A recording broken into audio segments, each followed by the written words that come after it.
지난 주간 중에 제 아내가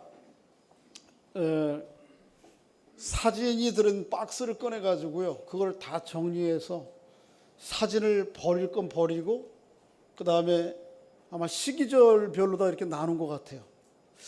왜 그런 일을 하는지 모르겠어요. 갑자기 평소에 뭐 사진 꺼내볼 시간이 별로 없습니다. 여러분 다 그러시겠지만 바쁘니까요.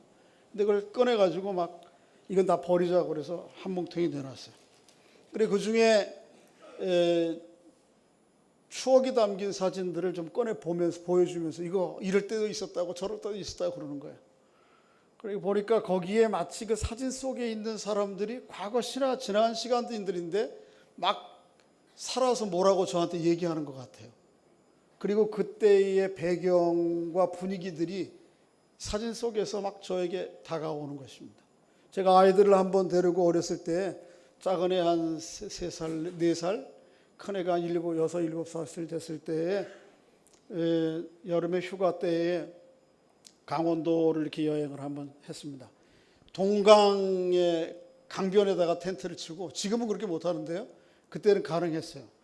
텐트를 치고 잠을 자고 아침에 일어났는데 그 아침 햇살에 그 동강의 그 아우라지 강이 아주 아름답고 또 안개, 물안개가 피어올라가지고 아주 환상적인 모습을 보여주었어요. 그러면서 여러분, 민물 근처에 가면 왜 민물에 비린내가 나잖아, 약간 물 비린내. 그래서 제가 사진을 보면서 그때의 그 안개에 비추는 햇빛과 물 비린내가 진짜 제 코에 막 나는 것 같고, 거기 아이들이 막 그 동강에서 뛰어놀면서, 그때만 해도 애들이 손발이 아주 이뻤잖아요. 지금도 이쁘긴 한데 이 꼬마 애들이 손 보면 뭐 이렇게 그냥 만지고 싶고 한번 그냥 깨물고 싶잖아요. 그럴 때 그 앙증맞은 손과 발, 그리고 뭐 뛰어다니는 모습들이 아주 앙증맞아. 제가 보면서 야, 이게 진짜 내가 지나온 시간인가, 내가 지나온 시간인가 이렇게 생각될 정도로 그렇게 좀 추억에 담긴 이야기들이 이 사진 속에서 막 저한테 뭔가 얘기하는 것 같았습니다. 사진은 그런 효과가 있어요. 사진은, 그림은 그런 효과가 있습니다. 요한계시록은 마치 글로 쓰여져 있지만은 마치 사진의 책 같아요. 사진의 책. 특히 오늘 본문이 그렇습니다. 오늘 본문 가운데 보면 하나님께서 사진과 같은 글로서 우리에게 하나님이 전하시고자 하는 메시지를 우리에게 보여주시고 말씀하시는 것입니다. 오늘 본문에는 사진으로 비유하자면 3장의 사진이 있는데요, 그 3장의 사진에 그래도 주 포커스, 주인공이 있잖아요. 그 주인공이 나오는데 한 여자입니다. 여자. 그리고 그 여자의 배경이 되고 있는 여러 장면들이 있고요, 또 배경은 아니지만 조연처럼 등장하는 또 하나의 인물이 있습니다. 하나의 인물보다는 존재인데 그게 뭐냐면 큰 용입니다. 여자와 용 사이의 이야기들이 마치 3장의 그림처럼 보여집니다. 여기 용은 누구고 여자는 누구인가? 용은 한번 찾아보실래요? 12장 9절입니다. 한번 좀 읽어보겠습니다. 12장 9절, 오늘 본문 좀 뒤에 가면 시작. 큰 용이 내어 쫓기니 옛뱀 곧 마귀라고도 하고 사단이라고도 하며 온 천하를 꿰는 자라. 그가 땅으로 내어 쫓기니 그의 사자들도 그와 함께 내쫓기니라. 여기 조연처럼 등장하는 이 용이 누구라고요? 사단, 마귀.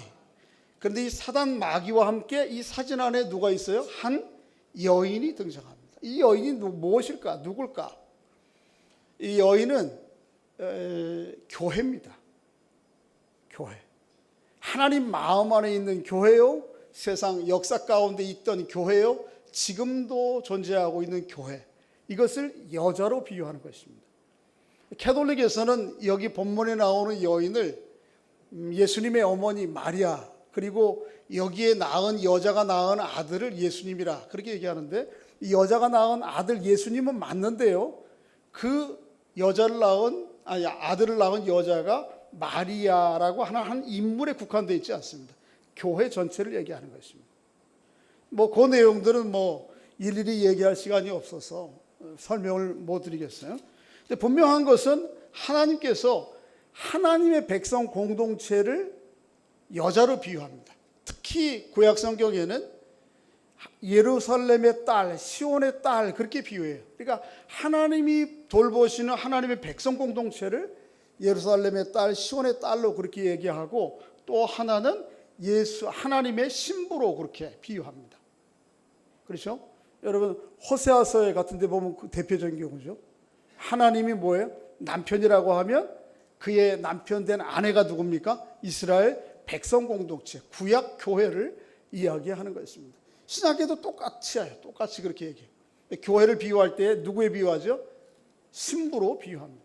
그러니까 오늘 본문에 나오는 이 여자는 다름 아닌 뭐예요? 교회입니다. 근데 교회를 묘사하되 마치 세 장의 사진으로 묘사하고 있다. 첫째 사진이 뭐냐 하면 1절입니다. 1절이 하나의 사진이에요. 한 장으로 보시면 됩니다. 1절 한번 읽어보겠습니다. 12장 1절 시작. 하늘에 큰 이적이 보이니 해를 옷을 입은 한 여자가 있는데 그 발 아래 달이 있고 그 머리에 12별의 관을 썼더라. 저를 보십시오. 이 여자가 무엇을 입고 있어요? 여러분 성경을 읽을 때 이 생각과 마음 따로 읽지 마시고 같이 읽으셔야 됩니다. 그래서 그 내용이 뭔지를 좀 살피셔야 돼요. 이 여자가 어떤 모습을 하고 있는지 다시 한번 1절 읽어보겠습니다. 시작. 하늘에 큰 이적이 보이니 해를 옷 입은 한 여자가 있는데,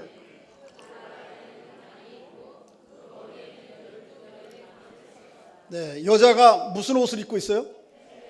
어떻게 해로 옷을 만들어 입을까?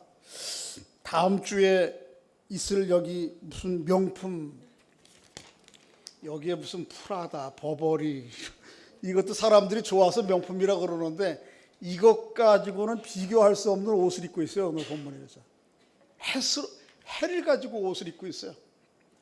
그리고 발에는 뭐가 나요? 달빛이 비추어요. 그리고 머리에는 관을 썼는데 12별이 달린, 보석이 달린 관을 써요. 미스코리아 선발하면 뭐 씌워주죠? 관. 거기에 뭐가 달렸어요? 보석이 달려 있는데 어떤 보석이 별빛보다 더 아름다운 보석이 있을까요? 근데 오늘 본문에 보면 별 12개가 달린 관을 쓰고 있는 여자예요. 해를 옷으로 입은 여자. 그 여인을 바라볼 수도 없을 만큼 찬란하고 아름다운 것을 얘기하는 거죠. 뭘 얘기하죠? 하나님 마음에는요, 교회가, 여러분과 제가 그렇게 아름다운 존재입니다. 기억하셔야 돼요. 이 지상의 교회가 때로는 허물과 오점들이 있어서 옷을 더럽히고 그 존재가 별 볼 일 없어 보이지만, 하나님 마음 가운데는 여러분과 저를 볼 때, 이 교회를 볼 때에 하나님 이렇게 보신다는 거예요. 해를 옷 입은 것 같고 그렇게 찬란하게 빛이 나고 달빛에 비추는 여인, 뭐 존귀함을 얘기하죠.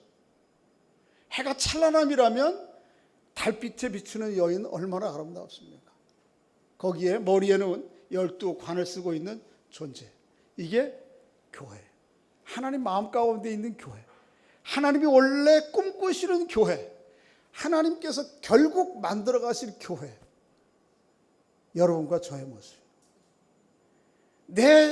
뭐 좀 험한 얘기 좀 들어서 좀 말씀 죄송한데, 내 꼬라지가 지금 이래도요. 하나님이 나를 보시는 교회는, 원래 의도하신 교회는, 나의 모습은, 성도의 모습은 이런 것입니다. 요한을 통해서 하나님께서 환상을 보여주는 거예요. 여러 가지 핍박과 고난과 고통 가운데 있는 교회 성도들에게 너희들의 본래 모습은 이거야. 그리고 이렇게 될 거야 라고 하는 것을 오늘 본문은 보여주고 있는 것입니다. 해와 달과 별, 이게 어디서 온 이미지 같아요? 어디서 나오는 거냐 하면 창세기 37장에 나오는 이미지입니다. 그것을 사도 요한이 인용하고 있는 것이죠. 창세기 37장에는 야곱의 아들 요셉이 꿈을 꿉니다. 꿈을 꾸고는 아버지 엄마하고 형제들에게 이런 얘기를 하는 거예요. 내가 꿈을 꿨는데 하늘에 달과 별이 내게 절하고 해와 달이 절을 하면서 11별이 나에게 뭐예요? 절을 하더라. 이거 너무 그래서 형제들이 화가 났죠. 이걸 인간적으로 거기에 담겨진 하나님의 뜻이 무엇인지를 파악을 못하고 인간적으로 바라보다가 이 문제가 사단이 났잖아요. 그런데 이건 뭘 얘기하는 거예요? 여기에서 말하는 요셉이 얘기하는 해와 달은 자기 아버지와 어머니를 얘기하고 11별은 뭐죠? 자기의 형제들 얘기하고 자기를 포함하면 뭐예요? 12별입니다. 오늘 본문에 나오는 그거예요. 그러니까 하나님께서 구약의 하나님의 백성들을 본격적으로 태동시키는 사건이에요. 그게 요셉이 꾼 꿈입니다. 요셉 한 인생이 잘 되는 그것이 아니고요. 하나님께서 구약의 하나님의 백성들을 본격적으로 세상 가운데 태동시키고 만들어 가시겠다. 하나님의 백성 공동체를 만들어 가시겠다고 하는 그 이미지와 꿈이 바로 그거예요. 그런데 거기에 나오는 해와 달과 12별이 오늘 본문에 나옵니다. 이건 뭐예요? 다시 하나님께서 구약의 이스라엘 백성들을 하나님의 그렇게 존귀한 하나님 백성 만드듯이 다시 이 신약시대에 하나님께서 여전히 동일한 마음과 뜻을 가지고 하나님의 백성들, 교회를 이루어 가시겠다라고 하는 것입니다. 그렇습니다. 교회는 이렇게 영광스러운 거예요. 하나님의 영광스러움과 아름다움을 품고 있는 것이 교회입니다. 서로에게 한번 축복해 주시기 바랍니다. 하나님의 영광과 아름다움과 존귀를 품고 있는 당신입니다. 할렐루야. 여러분 그렇게 우리 이해를 하셔야 돼요. 하나님이 종종 그런 게 있어요. 여러분 자녀들 가운데 보면 남들이 볼 때는 우리 애들이 어떻게 보일지 모르겠어요. 여러분들의 눈에는. 그래도 제 눈에는 제 아이들이 세상에서 뭐죠? 어떻게 하셨어요? 최고입니다. 아버지 하나님이 우리를 보실 때 그렇게 보신다고요. 오늘 본문에 나오는 것처럼 해를 옷 입고 달빛을 비추어 하늘의 머리에 12별의 영광을 가진 그렇게 존귀한 존재로 하나님께서 하나님의 백성과 하나님의 백성 공동체, 하나님의 사람들을 이렇게 보신다는 것이죠. 그러니까 하나님의 눈으로 나를 좀 볼 수 있기를 바랍니다. 하나님은 늘 그렇게 보는데 나는 나에 대해서 뭐라 그래? 에이 찌질이 루저 이렇게 보면 안 되죠. 그게 첫째 그림이에요. 하나님께서 역사 속의 교회, 여러분과 저 하나님 마음 가운데 있는 교회의 모습입니다. 두 번째 교회의 모습 사진이 오늘 보면 2절입니다. 한번 2절 읽어보겠습니다. 2절 시작. 이 여자가 아이를 베어 해산하게 되어 아파서 애를 쓰며 부르짖더라. 좋으세요? 두 번째 사진은 확 바뀌었어요. 1절에서 2절로 이렇게 여인이 금방 어떻게 바뀔 수 있을까? 이렇게 해를 찬란하게 달빛을 마치 미스 코리아처럼 그렇게 멋지게 있던 여인이 갑자기 애가 출산하게끔 배가 나와가지고 이 애를 낳기 위해서 애쓰고 힘쓰는 모습이 2절에 나옵니다. 사진이 바뀐 거죠. 그러니까 하나님의 교회는 이렇게 영광스러운 하나님의 신부일 뿐만 아니고요. 또 뭐예요? 아이를 출산해야 되는 여인인 것입니다. 그런데 1절이 하나님 마음 가운데 있는 궁극적인 교회 모습이라면 2절은 역사 속에 있는 교회 모습, 그것도 특히 예수 그리스도 오시기 전에 구약의 교회 공동체의 모습이 바로 이 산통 중에 있는 교회의 모습, 여인입니다. 저는 이 말씀을 읽고 묵상하면서 이야, 구약 성경 전체를 딱 하나의 이미지로 얘기하는데 산통 중에 있는 여인, 야, 이것보다 어떻게 이렇게 절묘하게 이렇게 묘사할 수 있을까? 구약 성경 전체를, 구약에 나오는 이스라엘 백성 공동체 전체를 산통 중에 있는 산 여인으로 어떻게 이렇게 묘사할 수 있을까? 야, 놀라워요. 그렇죠? 별로 여러분 실감을 안 하시네. 어떻게 구약 전체의 아주 핵심적인 인상을 딱 뽑아가지고 이렇게 그릴 수 있을까? 그림에 저는 조예가 별로는 없습니다만 그래도 그림을 이렇게 좀 보기를 좋아하고 좋은 그림이 보면 막 감동이 되잖아요. 근데 구약 성경을 이 산통 중에 있는 여인으로 그린 것은 사실화가 아니고요. 그래서 구약에 뭐 창세기는 어떻고 이스라엘 백성들의 역사는 어떻고 뭐 왕정 시대는 어떻고 이런 세밀화를 그린 게 아니에요. 그 구약 성경 전체를 그들 구약 성경 전체에 나타나는 인상을 딱 집어서 그린 것이죠. 그림 중에 보면 인상파 그림이 있어요. 인상파. 인상파가 뭐냐면 인상을 찡그리고 그린 게 인상파가 아니고 그림 중에 나타나는 아주 핵심적인 인상과 이미지를 딱 찾아가지고 그리는 거예요. 그래서 예를 들면 중세의 세미라 같은 거를 보면요, 그림을 보고 있으면 그런 생각이 들어요. 저기 진짜 사람이 들어가 앉아 있는 거 아닌가? 그럴 정도로 뭐 심줄 하나, 여기 주름살 하나, 그런 게 아주 세밀하게 보여요. 하여튼 참 대단해요. 근데 인상파는 그렇게 그리지 않습니다. 대표적인 인상파가 누구냐 하면 누구죠? 인상파의 하이라이트 반 고흐입니다. 반 고흐의 그림을 가까이 가서 보면 이게 무슨 그림인가 싶을 정도로 유화를 푹 찍어가지고 푹 찍어서 갑니다.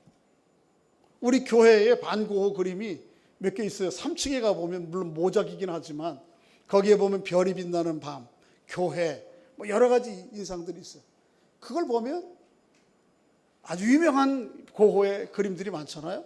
거기 보면 그저 이 유화를 푹 묻혀가지고 축축축 찍어서 가요. 가까이 가서 보면 인상파의 그림은 이게 도대체 뭔가 싶어요. 그런데 좀 한 걸음 물러서 보면 그림 배경 속에 가장 핵심적으로 주목하게 되는 인상들을 찾아서 그리고 있는데 그게 참 멋있단 말이에요. 오늘 본문이 마치 구약성경 전체를 산통 중에 있는 여인, 이게 바로 제가 볼 때 우리 하나님이 인상파 중에 인상파셔요. 너무 멋지게 그리죠. 이게 구약교회예요. 구약교회가 해야 될 일은 무엇입니까? 여인으로 비유하자면 아이를 낳는 일입니다. 여자의 사명은 뭐죠? 아이를 낳는 일입니다. 요거를 앞뒤에 거절미하고 요거만 얘기하면 또 저는 이 시대의 페미니스트들한테 아주 공격을 받을 수 있는데, 여러분 여자만이 할 수 있는 하나님이 주신 존귀한 사명입니다. 여자를 낳는 거예요. 아이를 낳는 거. 마찬가지로 여자인 교회가 할 수 있는 유일한 존귀한 사명이 무엇이죠? 아이를 낳는 것입니다. 전도하는 것이다. 좁게는 그렇게도 볼 수 있지만 그게 아니고요. 구약교회가 산통 중에 있는 이유는 뭔가 하면 하나님의 구원을 세상 가운데 드러내기 위해서입니다. 구약교회가 해야 될 일은 뭐냐면 하나님의 구원을 세상 가운데 드러내는 일을 위해서 구약 백성들이 있는 거예요. 성경을 한 군데 좀 찾겠습니다. 이사야서 26장을 한번 찾아보세요. 도대체 이스라엘 구약 성도들이 낳아야 될, 교회가 낳아야 될 게 뭐냐? 이사야서 26장 17절이죠. 996페이지인데요. 구약성경 996 이사야서 26장 17절 읽어봅니다. 시작. 여호와여, 잉태한 여인이 산기가 임박하여 산고를 겪으며 부르짖음같이 우리가 주 앞에서 그와 같으니. 이사야 선지자는 자기가 속해 있는 이스라엘 백성 공동체의 현실을, 실상을 이렇게 표현하고 있어요. 다시 한번 17절 시작. 여호와여, 잉태한 여인이 산기가 임박하여 산고를 겪으며 부르짖음같이 우리가 주 앞에서 그와 같으니. 이스라엘 백성들은 하나님 앞에서 아이를 낳기 위해서 산통 중에 있는 여인과 같은 거예요. 근데 아이를 낳았어요? 못 낳았어요? 거기에 18절에 있어요. 낳았는지 안 낳았는지 한번 18절 읽어보겠습니다. 시작. 우리가 잉태하고 산고를 당하였을지라도 바람을 낳은 것 같아서 땅의 구원을 베풀지 못하였고 세계의 거민을 출산하지 못하였나이다. 이스라엘 백성들이 애기 낳았어요? 못 낳았어요? 힘은 줬는데 뭐만 나왔어요? 이게 저는 이게 뭔지 잘 모르겠는데 아마 그게 그런 건가 봐요. 여자들은 아실 것 같아요. 그죠? 힘은 줬는데 아기는 안 나오고 뭐만 나왔어? 그게 이스라엘 백성들의 모습이라. 그리고 그들이 궁극적으로 낳아야 될 게 무엇입니까? 다시 한번 18절 읽어봅니다. 시작. 우리가 잉태하고 산고를 당하였을지라도 바람을 낳은 것 같아서 땅에 무엇을? 낳아야 될 게 뭐예요? 땅에 하나님의 구원을 낳아야 되는 거예요. 그것을 통해서 베풀지 못하였고 세계의 거민을 어떻게 해요? 출산하지 못했다. 하나님의 구원을 세상 가운데 드러내어서 그 하나님의 구원을 통해서 세상의 모든 거민이 하나님의 뭐가 되도록? 아들, 딸로 되도록 하는 일들을 위해서 하나님께서 이스라엘 백성 공동체를 만들어 주신 거예요. 근데 그거 낳았어요? 못 낳았어요? 못 낳았다. 그러니까 아기를 갖고 하나님의 구원을 세상 가운데 드러내어서 그 구원의 길과 통로를 통하여 세상 모든 거민이 하나님의 아들, 딸 되게 하는 이를 위해서 나름대로 이스라엘은 구약 성경은 백성들은 몸부림치고 힘썼지만 낳았어요? 못 낳았어요? 못 낳았어요. 산통 중에 있는 오늘 본문의 2절의 여인이 바로 역사 속에 있는 구약 교회를 이야기하는 것입니다. 낳아야 될 것이었어요. 그런데 못 낳은 거예요. 이건 뭘 얘기하냐면 시대를 뛰어넘어서 하나님의 교회, 하나님의 백성들이 낳아야 될 것이 무엇인지. 여기 여인은 여자들만 얘기하는 게 아니고 교회를 얘기하면 여러분과 저 전체를 다 얘기하는 거예요. 그러니까 하나님의 교회, 백성, 공동체가 낳아야 될 것이 무엇입니까? 하나님의 구원이에요. 하나님의 구원이 오늘 보면 나중에 살펴보겠습니다. 5절에 보면 한 아이로 나오죠. 그 한 아이가 누구예요? 예수 그리스도예요. 여러분과 저 교회된 모든 성도들이 오롯이 낳아야 될 것 딱 하나예요. 하나님의 구원, 예수 그리스도. 내 생애 가운데에 다 응축하고 다 잘라버리고 오로지 하나 딱 남는다면 뭐 남아야 돼요? 예수 그리스도. 우리 교회 이런저런 영광, 이런저런 조건, 상황 다 잘라버리고 없애버리고 오로지 마지막 남는 거 하나 뭐? 오직 예수 그리스도 남아야 되는 거예요. 이게 교회된 성도의 사명이요, 여러분과 제가 이 땅을 살아가야 될 이유예요. 할렐루야. 여러분 생에 다 다른 조건들 다 내려놓아도 오로지 저 사람 안에 다른 건 몰라도 저 사람을 통해서 보이신 거 한 가지, 예수 그리스도. 하나님의 구원을 예수 그리스도를 온전히 오롯이 드러내고 그것을 통해서 세상 거민들이 하나님께로 돌아오는 그런 역사들이 여러분과 저 이 시대를 통해서도 드러날 수 있기를 주의 이름으로 소원합니다. 세 번째 여자가 뭐냐면요, 오늘 본문 6절입니다. 6절 읽어보겠습니다. 시작. 그 여자가 광야로 도망하며 거기서 1260일 동안 그를 양육하기 위하여 하나님께서 예비하신 곳이 있다. 이 여자가 지금 어디가 있어요? 광야로 가 있어요. 광야로 왜 가 있는가 하면 3절 한번 읽어보겠습니다. 3절 시작. 하늘에 또 다른 이적이 보이니 보라, 한 큰 용, 붉은 용이 있어 머리에 7관이요 뿔이 10이라. 그 머리에 7 왕관이 있는데 그 꼬리가 하늘의 별 3분의 1을 끌어다가 땅에 던지더라. 용이 해산하는 여자 앞에서 그가 해산하면 그 아이를 삼키고자 하더니, 보세요. 용은 누구라고 그랬어요? 사단마귀죠. 사단마귀는 지금 어떻게 하고 있어요? 여자가 산통 중에 있는데 그 가운데 지키고 보고 있습니다. 이유는 뭐냐 하면 산통 중에 있는 여자, 교회가 하나님의 구원을 세상 가운데 낳기만 하면 그 하나님의 구원 아들을 어떻게 버리려고요? 삼켜버리려고. 그런데 용의 뜻대로, 사탄의 뜻대로 됐어요? 안 됐어요? 안 됐어요. 안 된 거 5절이에요. 한번 읽어보겠습니다. 5절 시작. 여자가 아들을 낳으니 이는 장차 철장으로 만국을 다스릴 남자라. 그 아이를 하나님 앞과 그 보좌 앞으로 올려가니라. 보세요. 교회된 구약교회가 하나님의 구원을 세상 가운데 드러내려고 몸부림치고 애를 쓰지만 낳지 못했습니다. 그러나 결국 그 구약, 산통하는 구약교회를 통해서 하나님의 구원자 예수 그리스도를 이 땅에 오세요. 그런데 용 사탄 마귀가 구약교회를 통해서 낳는 아이, 하나님의 구원이 세상 가운데 드러나기만 하면 삼켜버리려고 있는 거예요. 그런데 아이가 나오자마자 용이 삼키기 전에 하나님께서 그를 어디로 데려가셨어요? 하늘로 데려가셨어요. 이 5절은 예수 그리스도의 이 땅의 탄생과 십자가의 죽으심과 부활과 승천까지를 딱 한 절로 그린 거예요. 이렇게 우리 하나님은 대단한 인상파라니까. 그렇지 않아요? 예수님께서 탄생과 이 땅에서의 죽으심과 부활, 승천까지를 5절 한 절로. 그래 용이 삼키려고 했던 먹이가 없어졌으니까 뭐가 된 거예요? 화가 난 거예요.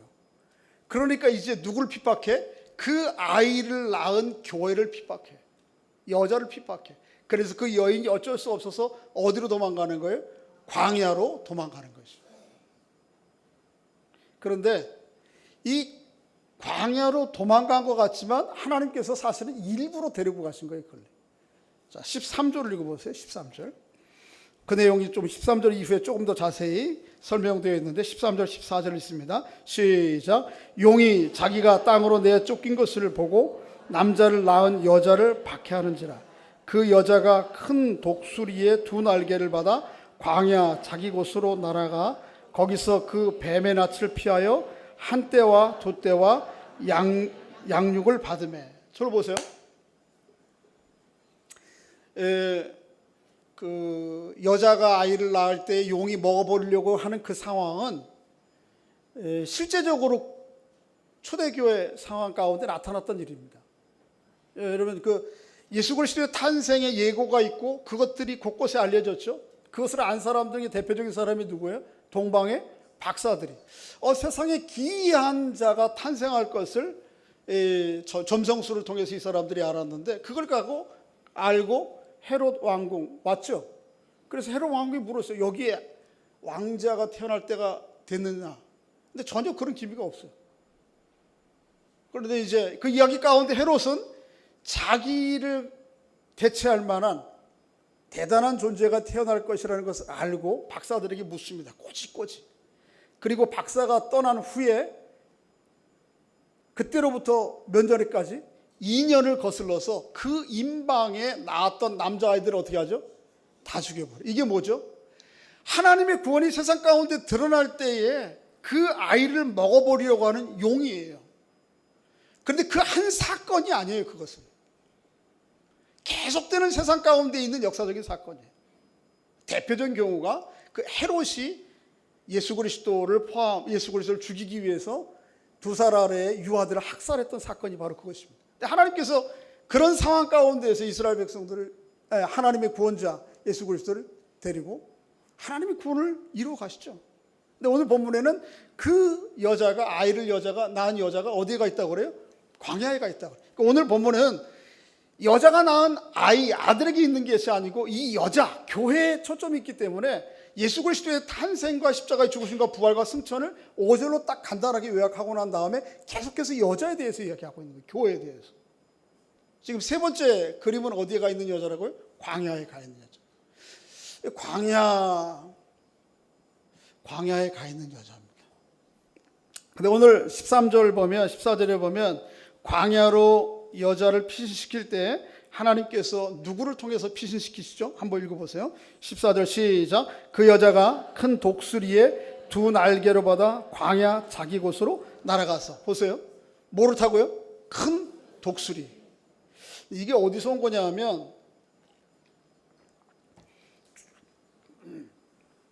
출애굽기 19장에 나오는 얘기예요. 출애굽기 19장 20장은 하나님께서 이스라엘 백성들을 애굽에서 구출해서 광야로 데리고 난 이후에 시내산에서 모세를 통해서 약속하시는 장면이에요. 그 19장에 보면 바로 이 이야기가 나와요. 하나님께서 이스라엘 백성들을 애굽에서 광야로 인도하실 때 어떻게 인도하셨는가? 마치 큰 독수리가 업어서 광야로 옮겨온 것 같은 똑같은 표현을 하고 있어요. 광야는 어떤 곳입니까? 광야는 사막이에요. 사막에는 환경이 기후가 좋아요, 안 좋아요? 안 좋아. 그런데 거기가 바로 여자를 피신시킨 곳이요, 여자가 있을 곳이라 성경은 그렇게 얘기합니다. 이게 억지로 도망간 것이 아니고 하나님께서 의도적으로 그 광야로 이 여자를 데려간 곳이에요. 그래서 오늘 본문에도 보면 아까 읽은 6절 끝에 보면 6절을 다시 한번 읽어볼까요? 시작. 여자가 광야로 도망하며 거기서 1260일 동안 그를 양육하기 위하여 하나님께서 뭐 하신 곳이라? 그러니까 광야는 마지못해서 도망가신 곳이에요? 아니면 교회가 있어야 될 곳이에요? 하나님이 준비하신 곳이에요. 조금 더 13장에도 비슷한 내용이 나와요. 14절 다시 읽어볼까요? 시작. 그 여자가 큰 독수리의 두 날개를 받아 광야 곧 어떤 곳? 자기 곳. 광야는 마지못해 도망가신 곳이 아니고 교회가 있어야 될 자기 곳이에요. 자기 곳. 보세요. 중요한 겁니다. 광야는 어떤 곳입니까? 광야는 애굽과 정반대되는 곳입니다. 애굽은 어떤 곳입니까? 애굽은 어떤 곳이에요? 애굽은 물질적 풍요가 넘치는 곳입니다. 나일강을 중심으로 삼각洲를 중심으로 물자가 많은 곳이에요. 대단한 문명 발산지, 세계 3대 문명 발산지가 애굽입니다. 그래서 민수기에 보면 이스라엘 백성들이 광야로 나왔다가 광야 생활이 너무 힘들고 어려우니까 하나님 앞에 이런저런 불평을 많이 하는 가운데 보면 민수기 11장에 보면 이런 내용이 있어요. 모세를 통해서 하나님 앞에 불평해요. 우리가 애굽에 있을 때에는 값없이 생선과 오이와 참외와 부추와 파와 마늘들을 먹었거늘. 우리가 애굽에 있을 때는 뭐 먹었다고요? 생선, 참외, 부추, 파, 마늘. 자, 여러분 먹을 게 없어요. 사람이 살기 위해서 파, 참외 그런 거 먼저 사요? 쌀 먼저 사요?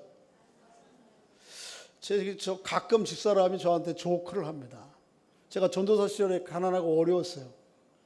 그래 돈이 없어요. 근데 집사람한테 그랬더니 여보 돈 있어? 얼마 있어? 1,000원 있다고 그래서 1,000원 줘. 1,000원 가지고 가서 뭐 하려고 그러는데 제가 현대시장 거 살 때가 돼요. 현대시장엔 싼 거 옛날에 많이 팔아서 지금 바뀌었는데 길거리에서 1,000원 가지고 가서 사과 사다 먹는데 여러분 별로 안 웃네. 집에는 지금 쌀이 떨어졌는데 떨어져서 먹을 게 있나 없나 주시기를 지금 고민하고 있는데 아내는 저는 철이 없어가지고 뭐라 그래. 여보 돈 있어? 있다고. 얼마 있어? 1,000원? 그거 나 줄래? 그거 가지고 와서 시장 가서 사과 사다가 먹다는 거예요. 제가 그렇게 철이 없었어요. 여러분 참외, 사과, 부추, 마늘, 파 이거는 뭐예요? 없어도 사는 겁니다. 뭐는 있어야 돼요? 쌀은 안 돼요. 오늘 본문에 보면 이스라엘 백성, 민수기에 보면 이스라엘 백성들이 하나님 앞에 원망할 때 그곳에는 우리가 먹을 밀이 많았다, 쌀이 많았다 이 얘기하지 않아요. 뭐 얘기해요? 참외, 부추, 파, 마늘, 양념, 에피타이저, 디저트 이런 거 얘기하고 있다니까. 또 다른 성경에 보면 뭐라 그래요? 우리가 애굽에 있을 때에는 고기 먹고 나서 이빨 쑤시기 전에 벌써 또 먹을 고기가 나왔다. 이스라엘 백성 애굽이 그렇게 물자가 풍요로운 곳이에요. 애굽이. 근데 광야는 어때요? 먹을 거 있어요 없어요? 기껏해 아침에 이슬에 나가보니까 뭐가 있어. 근데 보면 그 가시 같은 거 그거 걷어다가 어떻게 해요? 빠 보면 뭐예요? 밀가루 떨어 하나 나오는 거예요. 거기 무슨 부추가 있고 뭐 양념이 있고 에피타이저가 있고 디저트 참외가 있고 고기? 없어요. 하나님 앞에 원망해. 우리가 이빨 쑤시기 전에 이빨 사이에 낀 거 빼기 전에 고기 또 먹을 수 있었다. 그 얘기 듣고 하나님께서 좀 마음이 안 좋으신지 화가 난 것 같아. 메추라기 새를 보내가지고 그들에게 먹이시죠. 물이 어디 있어요? 광야에, 사막에. 하나님께서 기껏해야 뭐예요? 바위 쳐서 물 내. 바위 쳐서 나온 물 가지고 샤워하고 집안 청소하고 뭐 옷 예쁘게 빨고 그게 가능해요? 먹기 바쁘지. 광야는 그런 곳입니다. 애국과 반대되는 곳입니다. 그런데 바로 그 광야가 교회가 있어야 될 곳이라고 얘기하고 하나님이 예비하신 곳이라고 얘기해요. 오늘 본문에 보면 이 여자를 위해서 예비하신 곳이라고 그러고 그 여자가 있을 자기 곳이라고 그렇게 얘기한다. 시대를 뛰어넘어서 교회가 있어야 될 곳은 어디입니까? 광야입니다.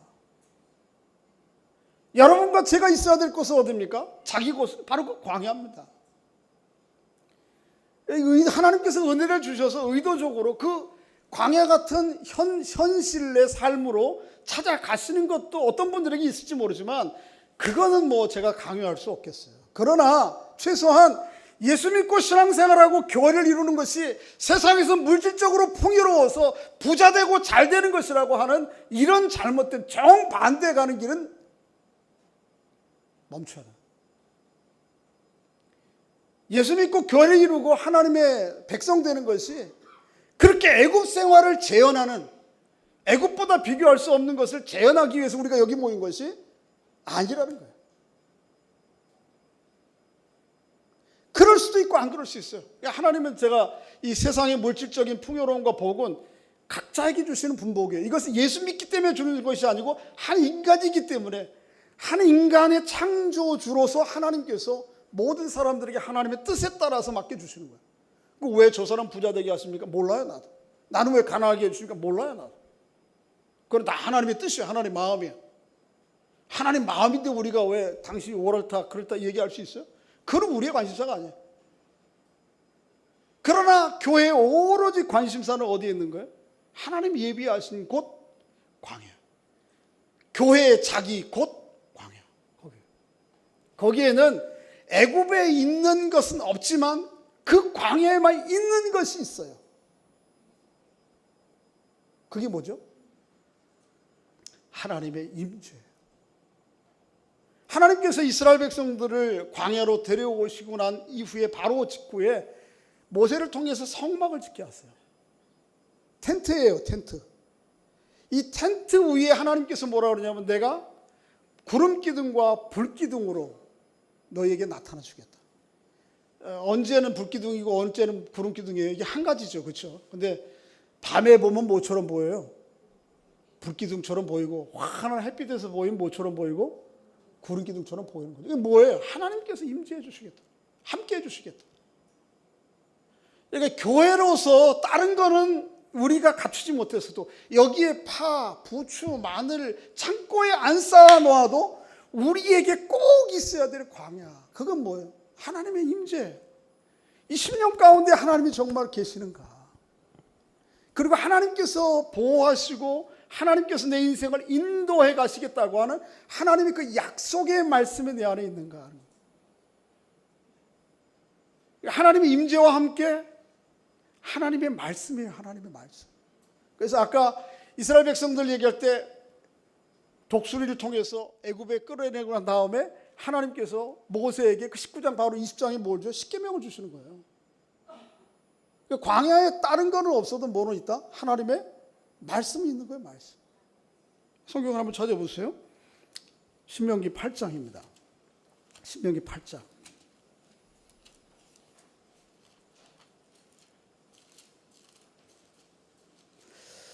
신명기 8장 3절.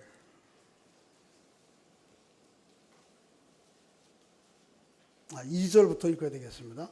2절 3절. 신명기 8장 2절 3절. 읽습니다. 시작. 내 하나님 여호와께서 이 40년 동안 내게 광야 길을 걷게 하신 것을 기억하라. 이는 너를 낮추시며 너를 시험하사 내 마음이 어떠한지 그 명령을 지키는지 지키지 않는지 알려 하시며 너를 낮추시며 너를 줄이게 하시며 또 너를 알지 못하며 내 조상들도 알지 못하던 만나를 내게 먹이신 것은 사람이 떡으로 사는 것이 아니요 여호와 입에서 나오는 모든 말씀으로 사는 줄을 내게 알게 하려 함이라. 할렐루야. 광야에는 애굽에 없는 것 한 가지 있다고요. 그게 뭐예요? 하나님의 말씀. 그러니까 광야에서 이스라엘 백성들이 오로지 누구만 바라보고 살 수밖에 없어요? 하나님 얼굴만 보는 거예요. 자기들이 뭐 가서 경작을 할 수도 없고 또 어디 땅을 파가지고 물 나온들 그게 사막에 물이 나오겠어요? 뭐 하겠어요? 뭐 자기네들 나름대로 대책이 없어. 오로지 뭐만 봐요? 하나님 얼굴만 바라보고 하나님 말씀, 이게 기준이야. 오늘 일어나서 가라. 그러면 어떻게 해요? 가고. 오늘 여기서 멈춰라. 그러면 어떻게 해요? 멈추고. 그 다음날 양식 준비되어 있어요, 없어요? 그럼에도 불구하고 일용할 양식 가지고 내가 부르트지 않고 배고프지 않고 줄이지 않게 하겠다, 내 인생을 책임지겠다 말씀하시는 그 말씀만을 맞습니다 이렇게 하고 따를 수밖에 없는 것이 광야예요. 거기가 교회가 있어야 될 곳이에요. 성도가 있어야 될 자리는 바로 거기에요. 어떻게 하지? 이제 본격적으로 베이비부머 세대 은퇴하고 애들 교육하고 양육하느라고 노후 대책도 안 돼 있는데 그런 걱정도 하시긴 하셔야 되는데, 궁극적으로 우리의 마음 가운데 하나님 그렇습니다. 하나님께서 나와 마치 구름 기둥과 불 기둥으로 이스라엘 백성들 가운데 함께 해주시는 그 임재의 하나님과의 실제적인 신앙생활, 그리고 하나님의 말씀이 내 삶의 모든 기준이에요. 선택과 판단의 기준이에요. 결정의 기준이에요. 가라면 가고 멈추라면 멈추라. 사람은 결코 떡으로 살지 않아요. 떡으로만 살지 않아요. 그거 필요하지만, 그러나 결국 하나님의 말씀을 따라 사는 것을 이거 배우기 위해서 이스라엘 백성 40년 동안 거기 두시는 거예요. 근데 그게 교회가 있어야 할 자리, 여러분과 제가 있어야 될 자리.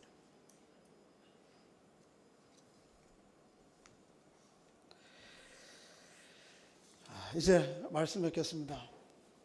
우리의 삶이 좀 고단하고 힘들 수 있어요. 그리고 우리를 힘들게 하는 환경 가운데에서 사탄 마귀는 계속해서 우리를 좌절하고 낙심시키고 실망시켜요. 광야까지도 쫓아와요. 그렇죠? 광야까지 쫓아왔는지 안 쫓아왔는지 오늘 본문 한번 좀 읽어보겠습니다. 한번 10 몇 절이죠? 12장 15절입니다. 15절 시작. 여자 뒤에 뱀이 그 입으로 물을 강같이 토하여 여자를 물에 떠내려가게 하려 하되. 여긴 지금 어디에 이르는 거예요? 광야에서. 거기까지 누가 쫓아왔어요? 용, 사탄 마귀가 쫓아왔어요. 그리고 뭐라 그래요? 입에서 뭐를 내? 물을 토하여서 여자를 수장시키려고 그래요. 이건 뭐예요?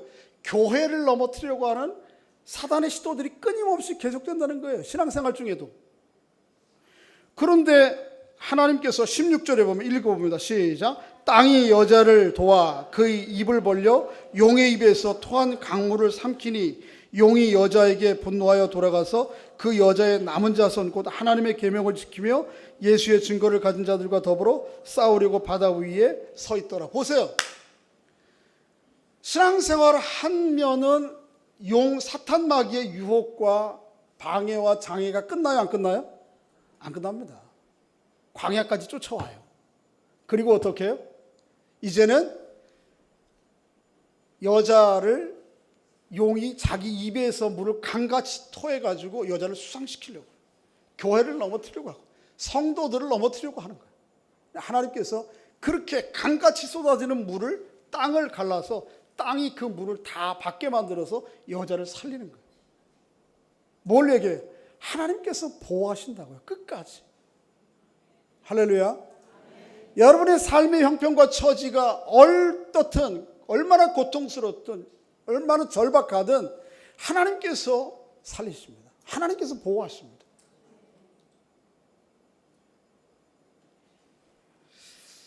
오늘 본문에는 세 장의 사진이 나왔어요. 첫째는 뭐죠?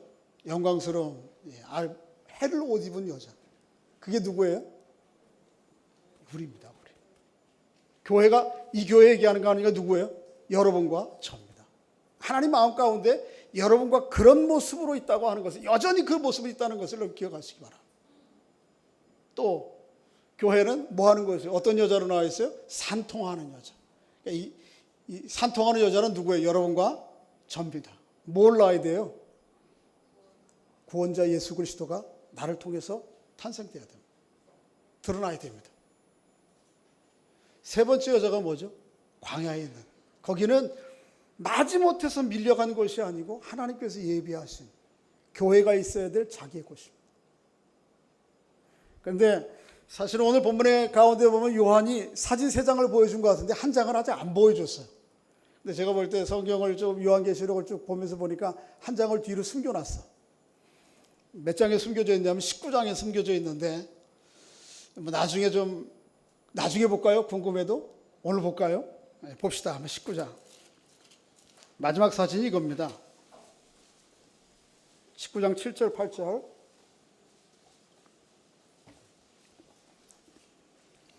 시작. 우리가 즐거워하고 기뻐하세 그에게 영광을 돌리세. 어린 양의 혼인잔치 기약이 이르렀고 그의 아내가 자신을 준비하였으므로 그에게 빛나고 깨끗한 세마포 옷을 입히도록 허락하셨으니 이 세마포 옷은 성도들의 옳은 행실이로다. 19절이 마지막 사진이에요. 교회 마지막 사진. 뭐예요?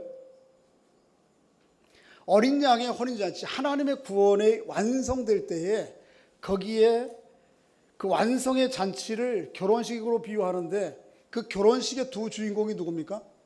구원자 대신에 어린 양 대신 예수 그리스도가 남편이고요. 그의 신부된 교회가 뭐예요? 아내예요. 그런데 그 신부된 교회 아내에게 오늘 본문에 보면 아까 읽은 말씀 8절에 보면 그에게 빛나고 깨끗한 세마포 옷을 입힌다. 그러니까 처음에 보았던 이 사진이 다시 회복되어서 우리의 마지막 사진이 되는 거예요. 이게 교회, 하나님께서 교회와 여러분과 저를 향한 계획이에요. 그리고 이루어가시는 여정이에요. 이 거룩한 그리스도의 찬란한 해를 옷 입은 여인, 여자와 같은 신부가 되기까지 비록 광야에 있다 할지라도 그 여정을 하나님의 임재를 늘 바라보면서 하나님의 손길을 바라보면서 하나님의 말씀 따라 한 걸음 한 걸음 걸어가는 여러분과 제가 될 수 있기를 주의 이름으로 축복합니다. 아버지 하나님 은혜 감사합니다. 오늘 말씀을 통해 하나님께서 우리를 어떤 교회로 부르셨는지 또 우리가 지금 어떤 정황 가운데 놓여져 있는지 또 결국 우리가 이루어야 될 곳은 어딘지 완성된 우리의 모습은 어떤 모습인지 볼 수 있도록 은혜를 베풀어 주시니 감사합니다. 교회된 저희들이 광야에 머물 수 있도록 은혜를 베풀어 주옵소서. 늘 하나님의 임재를 사모하고 하나님의 말씀이 내 시작과 끝이 되게 하시고 하나님의 말씀이 내 판단과 결정과 행동의 기준이 되게 하셔서 다른 것 애굽에 있는 참외와 부추와 파와 그런 물질적인 것들이 풍요롭지 못해도 하나님의 임재와 말씀은 넘쳐나는 광야의 삶을 살아가는, 그래서 매일매일 삶이 하나님의 인도하심과 일용할 양식과 도우시는 은혜로 말미암아 늘 감사와 기쁨의 여정 될 수 있도록 주의 은혜를 베풀어 주옵소서. 언젠가 주님 이 땅에 다시 오실 때에 어린 양의 혼인잔치에 신랑 되신 주님 앞에 거룩하고 깨끗한 세마포 옷을 입고 빛나는 옷을 입고 설 저희들의 모습들을 우리도 그리면서 한 걸음 한 걸음 남은 여정을 걸어가는 저희들 될 수 있도록 은혜를 베풀어 주시옵소서. 예수님의 이름으로 기도하옵나이다. 아멘.